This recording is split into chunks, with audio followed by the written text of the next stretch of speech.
Pietro presents edition 56 of Feast for Our Enemies. Prologue: The history of Aram and its relationship with Israel. Origins and early history. The Arameans are an ancient Semitic people who played a significant role in the history of the Near East. Aram, the eponymous ancestor of the Arameans, is listed in the Bible as a son of Shem, placing the Arameans among the descendants of Noah's lineage. Reference Genesis 10:22.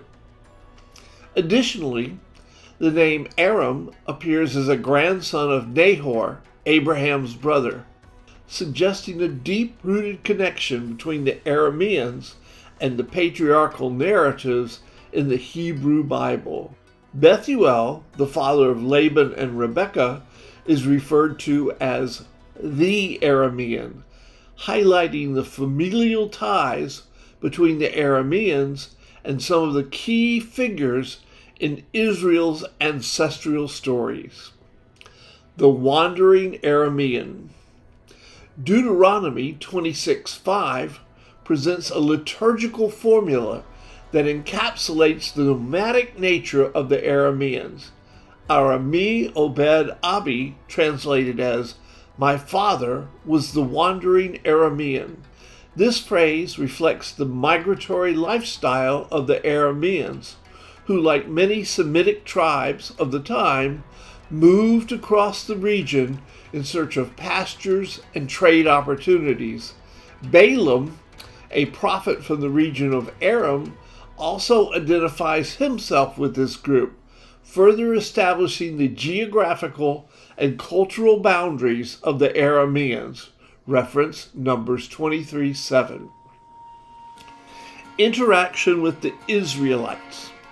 The relationship between the Arameans and the Israelites is complex and multifaceted, characterized by both kinship and conflict. Abraham himself was closely associated with the Aramean people, having migrated from Haran, an important Aramean center.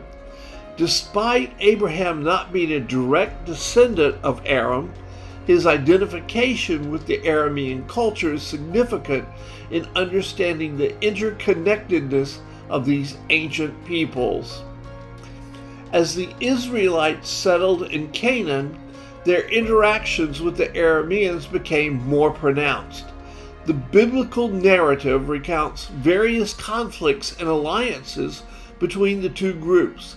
During the period of the Judges, the Israelites faced opposition from the Arameans, particularly under King Hadazezer of Zobah, who fought against King David. David's military campaign subdued the Arameans, incorporating their territories into his expanding kingdom. Political and military dynamics. Arameans established several city-states in what is now modern-day Syria, with Damascus emerging as a prominent center. These Aramean states frequently clashed with their neighbor, the northern kingdom of Israel. Notably, the kingdom of Aram Damascus under King Ben-Hadad engaged in multiple conflicts with Israel, which are documented in the books of Kings.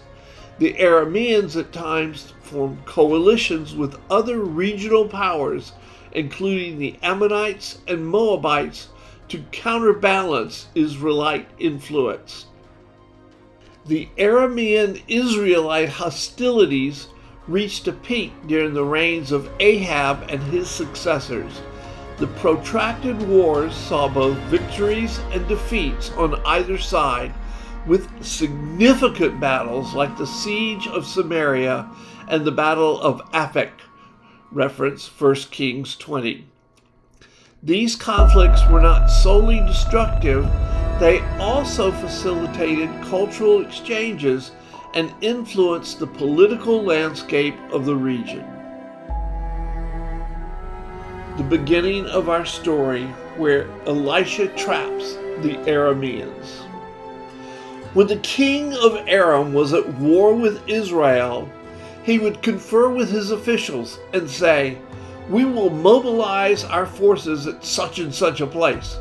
But immediately, Elisha, the man of God, would warn the king of Israel, "Do not go near that place, for the Arameans are planning to mobilize their troops there." So the king of Israel would send word to the place indicated by the man of God. Time and time again, Elisha warned the king so that he would be on the alert there. The king of Aram became very upset over this. He called his officers together and demanded, "Which of you is a traitor? Who has been informing the king of Israel of my plans?" "It is not us, my lord, my king," one of the officers replied. "Elisha, the prophet in Israel, tells the king of Israel even the words you speak in the privacy of your bedroom." "Go and find out where he is," the king commanded, "so I can send troops to seize him." And the report came back, "Elisha is at Dothan." So one night, the king of Aram sent a great army with many chariots and horses to surround the city. When the servant of the man of God got up early the next morning and went outside, there were troops, horses, and chariots everywhere. "Oh, sir, what will we do now?" the young man cried to Elisha. "Don't be afraid," Elisha told him, "for there are more on our side than on theirs." Then Elisha prayed, "O Lord, open his eyes and let him see." The Lord opened the young man's eyes, and when he looked up, he saw that the hillside around Elisha was filled with horses and chariots of fire. As the Aramean army advanced toward him, Elisha prayed, "O Lord, please make them blind." So the Lord struck them with blindness, as Elisha had asked. Then Elisha went out and told them, "You have come the wrong way. This isn't the right city. Follow me, and I will take you to the man you are looking for." And he led them to the city of Samaria. As soon as they had entered Samaria, Elisha prayed, "O Lord, now open their eyes and let them see." So the Lord opened their eyes, and they discovered they were in the middle of Samaria. When the king of Israel saw them, he shouted to Elisha, "My father, should I kill them? Should I kill them?" "Of course not," Elisha replied. "Do we kill prisoners of war? Give them food and drink and send them home again to their master." So the king made a great feast for them and sent them home to their master. After that, the Aramean raiders stayed away from the land of Israel, at least for a while. Epilogue. Cultural and religious interactions. Intermarriages, such as that of King Ahab and Jezebel of Tyre, an ally of Aram, illustrate the interconnectedness of ruling elites of Aram and Israel. Religiously, the Arameans practiced a polytheistic faith, worshiping deities such as Hadad, the storm god. The Aramean women and their gods would become a snare for Israel. The Israelites were not entirely isolated from Aramean religious practices. Archaeological findings suggest there was some degree of syncretism, with evidence of Aramean cultic practices influencing Israelite worship during periods of apostasy. Decline and legacy.